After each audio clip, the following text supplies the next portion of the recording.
And again, I will have to censor some things on here because I don't have permission from the artist to be putting his name out there. So, at the top here, we can pick from all the different stores that your music will go to. And if you click this link, it'll go up in another tab, and you can see that there are a ton of stores and streaming sites that this will go to. And after you choose which ones you want, most people will probably just keep it all checked, but some of you guys might be opposed to Apple or SoundCloud, or not SoundCloud, Spotify. But the next thing you do is you choose how many songs you're going to put out. And yeah, you can even just upload one single, which is great. And obviously, if the music is brand new, you choose no. If it has already been released, then I would hit yes. And then the next thing you want to do is, if you've never uploaded before, this will look different. And unfortunately, I can't change it because I'm already in this artist account. Because they're confirmed, then I don't have to do anything here.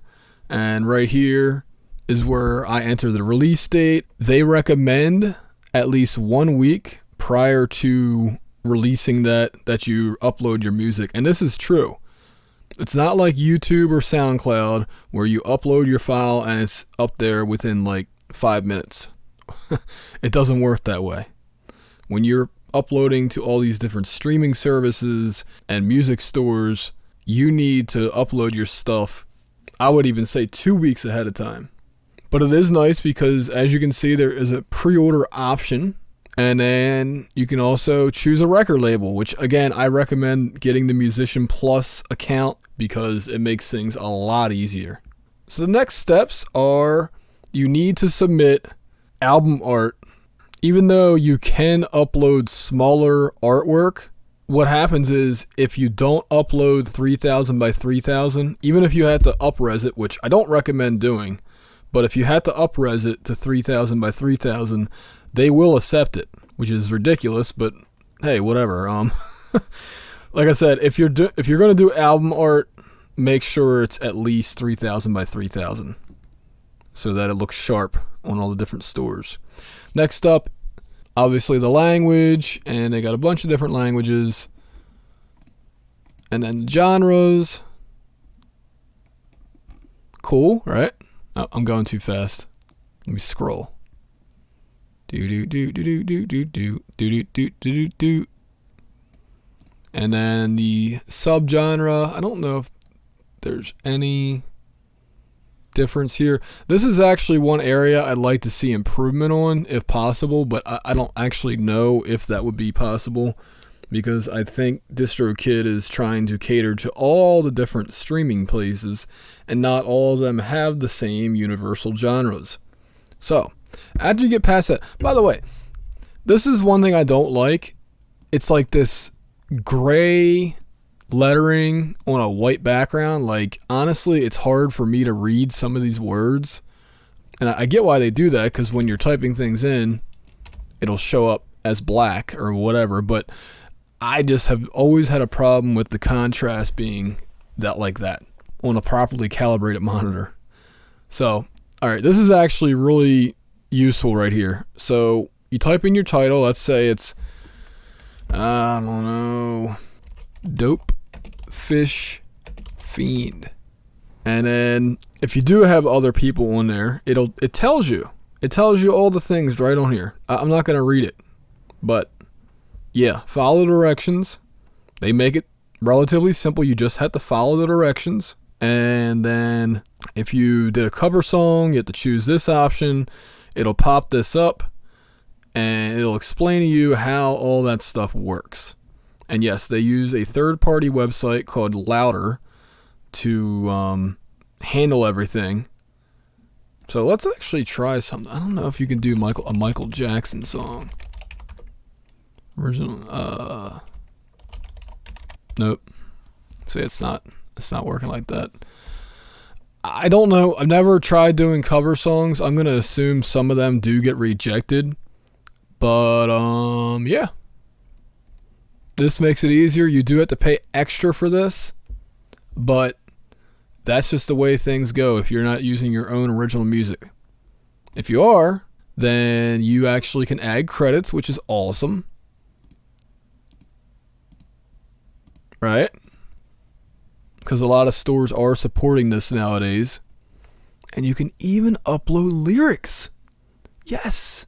Now, I think you have to wait to upload lyrics. And by the way, yes, if you do have explicit lyrics, which I believe is basically anything you can't say on regular TV, then you should choose yes. Because if you don't, your stuff might get rejected. You can also choose to set what price you want. I usually do 99 cents, but this is really up to the musician. I would love if the world was okay with $1.29 for a single, and then, keep the album to like a cheaper price. That's what if this was my own music, I would do $1.29. And then finally, yes, they accept a few different formats, and I would typically use either WAV or FLAC. They accept MP3, but I mean, why upload a file that's already lossy compressed, or even an M4A, MPEG-4 file, or God, it even accepts Windows Media. Ew. But WAV, it does not accept AIFF, which is kind of interesting. But anyway, yeah, MP3, I do not recommend uploading crap like that. And by the way, if you are in like BMI or ASCAP and you already have an ISRC code, then you can put one right here. You just have to remember to click this link. So, and then finally, make sure that if your song does not have any singing in it or even talking, then you choose this option. So, and then down here, our final steps. Once you get down to this area, oh, by the way, if you are using more than one song, obviously you have to just enter the information again. But down here, this is new-ish. Choose this option. And then if you want, they can also scan YouTube. It costs extra. Some people want that. Other people, I'm kind of ambivalent on it, because it might not be worth the $5 a year if you don't have popular music. If you're an established artist, if you have people that probably would upload your music without your permission, then this is worth it easily. And then I do think that the store maximizer option is worth it. Again, that's up to you. You're already going to have your stuff on 150 plus stores. So, I know that I usually don't choose this, but well into the future, I probably will regret not choosing it. And then the other things, once again, if you're an established artist, Shazam and iPhone is okay. And if you want to make sure that once you upload an album, it'll stay up there, then this is an awesome option to choose. Obviously, it costs money. It says it right there. But, if you ever decide to cancel DistroKid, or forget to renew, or if you die and your heirs don't re-up your account, then this option's worth it. Anyway, yeah, that's pretty much it, guys. And I do recommend checking out the support center and the news, because both of these pages have a ton of details that go beyond what is on this page. Anyway, this is what the stats page looks like, and if you're wondering why the numbers are on the rise, well, let's just say that there's been a change of ownership, and I'll leave it at that. But yeah, the numbers are crawling up. The word is getting out. And also, DistroKid has some like text messaging, like marketing that's pretty cool. So they have options that are, I just found out about like today. So like I said, I would read the news. I would read the, what was the other thing? The support center. I would read the support center. And they probably even have tips on Facebook, maybe even YouTube. I would check it out. If you're going to sign up for this and spend money on it every year, you may as well get the most value out of it. And one thing that they don't have, to my knowledge, is that some of these distributors will make playlists on Spotify that'll help you find fans, and they might also help promote your music in other ways. DistroKid doesn't do that, and I'm actually okay with that because they give you a bare minimum, and it's like, look, you market your own music, you put your own work into making it, so, we are here to make things easier, simpler, and that's what they're good for. And that's great because once you pay them every year, they're not dipping into your money anymore. And like they've said, they handle people from the basement studio, bedroom studio musician, all the way up to major label acts or people who used to be on major labels that are now distributing their own music.